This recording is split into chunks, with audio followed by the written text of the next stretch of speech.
जिंदगी एक है,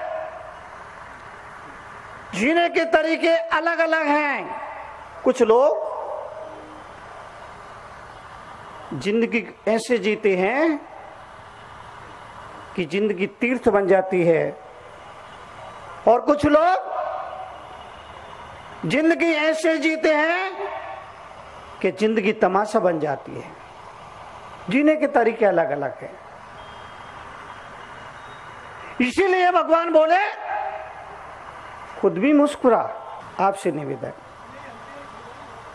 आपसे निवेदन, आपसे निवेदन, आपसे निवेदन, इतना ही निवेदन करना चाहूंगा कि दुनिया में रहते हुए भगवान याद करे, इससे पहले भगवान को याद कर लेना। एक ही वक्तव्य याद रखिए। घर में रहिए, परिवार में रहिए, समाज में रहिए, पर एक बात को याद रखिए, भगवान याद करे इससे पहले बोलो भगवान को याद कर लेना। बहुत सारे लोग ऐसे होते हैं जो सोचते हैं बाद में कर लेंगे। एक आदमी से मैंने कहा, धर्म ध्यान किया कर। बोला, मुनि जी दिल तो बहुत करता है, फुर्सत नहीं मिलती। बोला, मुनि जी दिल तो बहुत करता है लेकिन फुर्सत नहीं मिलती। मैंने कहा, अरे पगले, क्या मरने के बाद फुर्सत मिलेगी? मैंने कहा, अरे पगले, क्या मरने के बाद फुर्सत मिलेगी? याद रखना, जो वक्त आपने भक्ति के लिए निकाला, याद रखना, जो वक्त आपने प्रार्थना के लिए निकाला, याद रखना, जो वक्त आपने सत्संग के लिए निकाला, वक्त पर वही वक्त काम आने वाला है। तिजोरी में रखा आपके काम आने वाला नहीं है। तिजोरी में रखा आपके काम आने वाला नहीं है। तिजोरी में रखा आपके काम आने वाला नहीं है। जो आपने अपने होश आभास में अपने हाथों से दे दिया, केवल वही आपके काम आने वाला है। इसलिए एक बात याद रखना, इसलिए एक बात याद रखना, इसलिए एक बात याद रखना, प्रार्थना करने का मन करे तो सच्चे मन से प्रार्थना में सिर्फ इतना ही बोलना। प्रार्थना करने का मन करे, सुबह उठ करके सबसे पहले भोजन करने से पहले भजन कर लेना। भोजन करने से पहले भजन कर लेना। सुबह सबसे पहले आदमी इतना बेईमान है, इतना बेईमान है, इतना बेईमान है, आदमी इतना बेईमान है, इतना बेईमान है। नहीं, आपकी बात नहीं कर रहा हूं मैं, तो यमुना नगर वालों की बात कर रहा हूं। आपकी बात तो सहारनपुर जा के करूंगा।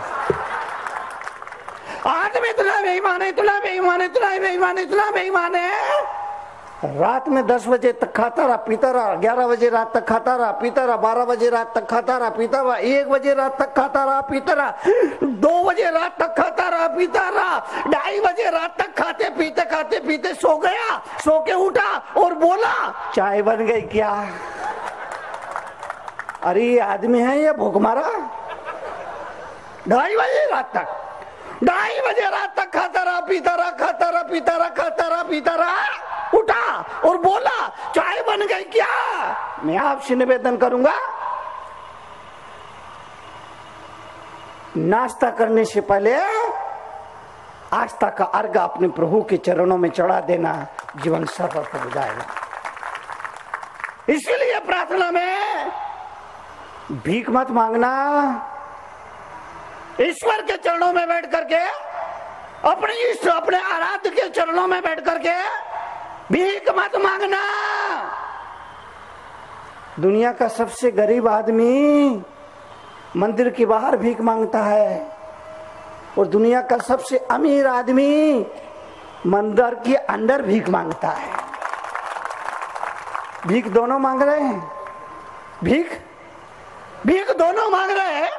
दुनिया का गरीब आदमी मंदिर के बाहर भीख मांगता है, दुनिया का अमीर आदमी मंदिर के अंदर भीख मांगता है।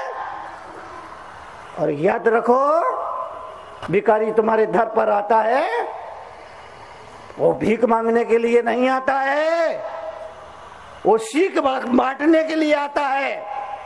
वो भीख मांगने के लिए नहीं आता, वो सीख बांटने के लिए आता है। वो कहता है, पिछले जन्म में मेरे पास बहुत कुछ था पर मैंने किसी को कुछ नहीं दिया।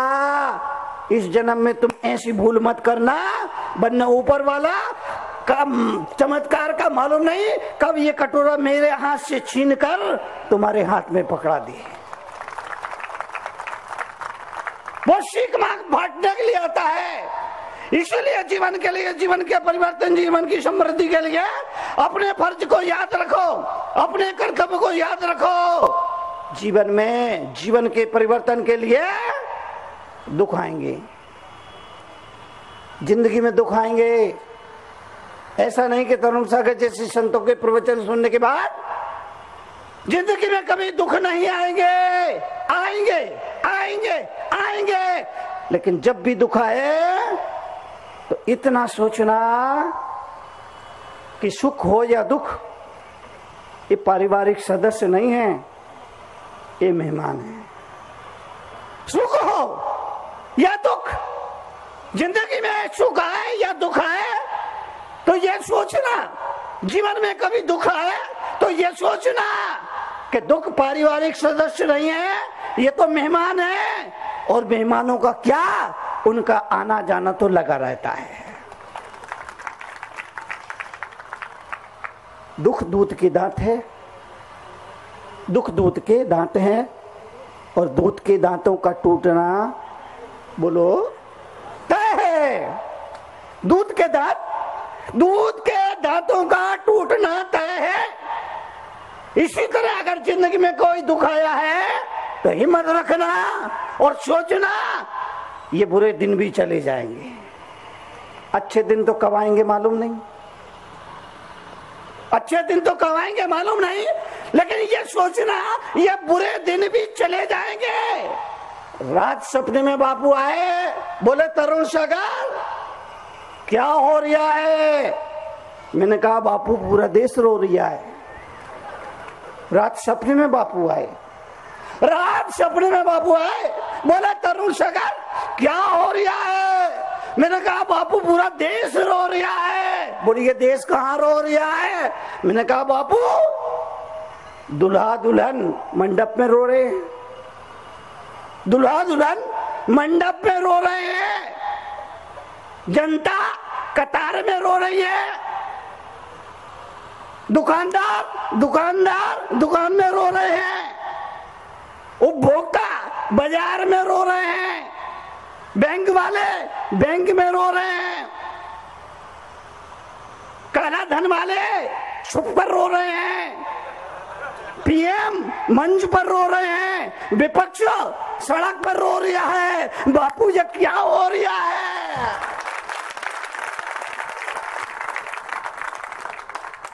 रात सपने में बापू आए, बोले तरुण सागर क्या हो रहा है? मैंने कहा बापू पूरा देश रो रहा है। बोली ये देश क्यों रो रहा है? मैंने कहा बापू अपनी तो धुलती नहीं, दूसरों की धो रहा है।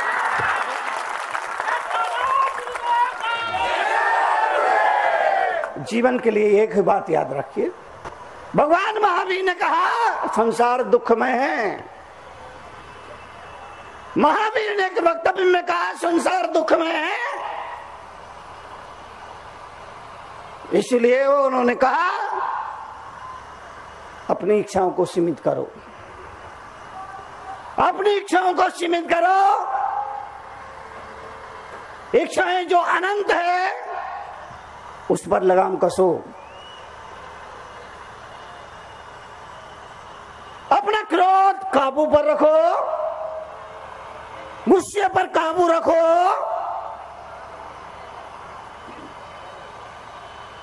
एक मिनट का क्रोध जिंदगी भर के लिए अभिशाप बन जाता है, इसलिए गुस्सा पर काबू रखो। संत तुकाराम, महाराष्ट्र में बड़ा नाम है इनका, संत तुकाराम महाराष्ट्र में बड़े सम्मानित संत है ये महाराष्ट्र के। इनकी पत्नी बहुत तेज तर्राट थी। संत तुकाराम की पत्नी बड़ी तेज तर्राट। और याद रखना, दुनिया में जितने महापुरुष हुए उनकी पत्नियां तेज तर्राट हुई।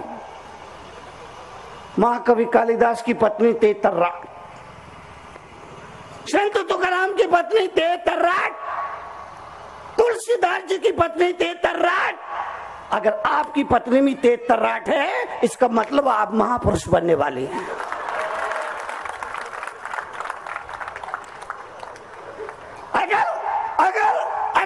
अगर आपकी पत्नी भी तेज तर्राट है, इसका मतलब आप महापुरुष बनने वाले हैं। बशर्ते थोड़ा शांत रहिए, बशर्ते थोड़ा शांत रहिए, क्योंकि ये बड़े शांत पुरुष थे, ये बहुत शांत पुरुष थे। संत तुकाराम की पत्नी बहुत तेज तर्राट। एक दिन संत तुकाराम से बोली, घर में कुछ खाने को नहीं, खेत में जाओ गन्ना लेकर आओ। पत्नी के कहने पर संत तुकाराम खेत में गन्ना लेने जा रहे हैं। पत्नी के कहने पर संत तुकाराम खेत में गन्ना लेने जा रहे हैं। पत्नी के कहने पर संत तुकाराम खेत में गन्ना लेने जा रहे हैं। पत्नी के कहने पर संत तुकाराम खेत में गन्ना लेने जा रहे हैं। पत्नी के कहने पर संत तुकाराम खेत में गन्ना लेने जा रहे हैं। पत्नी के कहने पर संत तुकाराम खेत में गन्ना लेने जा रहे हैं। पत्नी के कहने पर संत तुकाराम खेत में गन्ना लेने जा रहे हैं। पत्नी के कहने पर संत तुकाराम खेत में गन्ना लेने जा रहे हैं। पत्नी के कहने पर संत तुकाराम, अरे तो खेत दूर है ना, टाइम लगेगा ना बाबा, जा रहे हैं, खेत दूर है, खेत में पहुंचने में टाइम तो लगेगा ना। अब चलिए जल्दी जल्दी भेजता हूँ। पत्नी के कहने पर संत तुकाराम खेत में गन्ना लेने जा रहे हैं। पत्नी के कहने पर संत तुकाराम खेत में गन्ना लेने जा रहे हैं। पत्नी के कहने पर संत तुकाराम खेत में गन्ना लेने जा रहे हैं। पत्नी के कहने पर संत तुकाराम खेत में गन्ना लेने जा रहे हैं। पत्नी के कहने पर संत तुकाराम खेत में गन्ना लेने जा रहे हैं। पत्नी के कहने पर संत तुकाराम खेत में गन्ना लेने जा रहे हैं। पहुंच गए।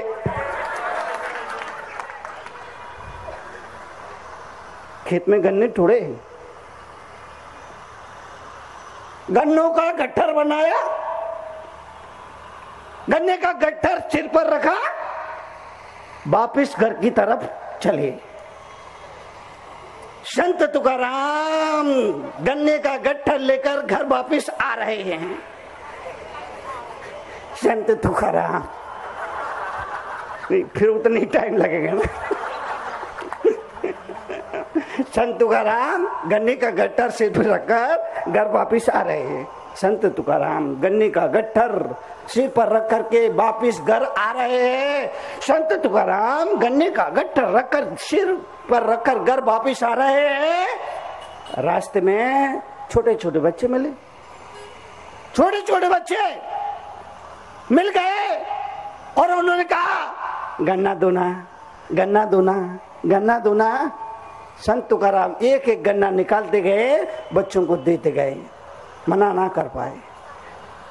तुकाराम बच्चों को मना नहीं कर पाए, एक एक गन्ना बच्चों को देते गए, देते गए, देते गए, देते गए, देते गए, देते गए। सुबह के गए, शाम होने को आ गए, अब तक नहीं आए। इधर पत्नी का गुस्सा, इधर पत्नी का गुस्सा, इधर पत्नी का गुस्सा, इधर पत्नी का गुस्सा, इधर पत्नी का गुस्सा, साथ में आसमान पे। शाम के 7 बजने में तो घंटा भर बाकी था, पर पत्नी का गुस्सा साथ में आसमान पर। याद रखना, अगर अगर अगर अगर अगर अगर अगर औरत अपनी साड़ी का पल्लू कमर में खोस ले, इसके दो ही मतलब है, या तो घर का काम निपटाएगी या आपको निपटाएगी। बहुत गुस्से में सुबह के गए, शाम होने को आ गई, अब तक नहीं आए। घर की छत पर चढ़ करके देखा चले आ रहे हैं और एक एक गन्ना बच्चों को देते आ रहे हैं। गुस्सा और बढ़ गया, गुस्सा और बढ़ गया, गुस्सा और बढ़ गया। छत से नीचे उतर कर आई, दरवाजे पर वेलकम के लिए खड़ी थी और वेलकम अलग तरह का वेलकम था। वेलकम अलग तरह का वेलकम। याद रखना, अगर कभी आपकी पत्नी दरवाजे पर मुस्कुराते हुए वेलकम के लिए खड़ी मिल जाए, समझ लेना 1500 का थप्पड़ लगने वाला है। अगर अगर घर के दरवाजे पर पत्नी मुस्कुराते हुए मिल जाए, समझ लेना 1500 का थप्पड़ लगने वाला है। लेकिन उस दिन तो क्रोध में खड़ी थी। संत तुकाराम घर आए, बरस पड़े और बोले सुबह क्या कहते हैं, शाम होने को आ गए और एक गन्ना लेकर आए। क्या खेत में एक ही गन्ना था? संत तुकाराम बहुत शांत स्वभाव से बोले नहीं, बहुत सारे गन्ने थे खेत में, बहुत सारे गन्ने थे, बहुत सारे गन्ने थे। तो कहीं एक ही गन्ना तोड़ा था? नहीं, बहुत सारे गन्ने तोड़े थे, पूरा गट्ठर बनाया। फिर सारे गन्ने कहाँ गए? संत तुकाराम ने कहा रास्ते में छोटे छोटे बच्चे मिल गए, मांगने लगे, मैं उनको मना नहीं कर पाया, एक एक गन्ना देता रहा, देता गया। घर आते आते एक गन्ना बचा, एक गन्ना रहा, तो ये तू ले ले। पत्नी को आया गुस्सा, इतना गुस्सा, इतना गुस्सा, इतना गुस्सा, इतना गुस्सा आया कि गन्ना संत तुकाराम की पीठ पे दे मारा। गन्ने के 2 टुकड़े हो गए। संत तुकाराम ने कहा भगवान, मैं यही सोच रहा था, हम 2 लोग हैं, गन्ना एक है, क्या होगा? अब 2 टुकड़े हो गए, एक तू चूस ले, एक मैं चूस लेता हूँ। इतना कहना था, पत्नी का सारा क्रोध जाता रहा, चेहरे पर मुस्कुराहट आ गई और बोली पप्पू के पापा तुम कितने भोले हो।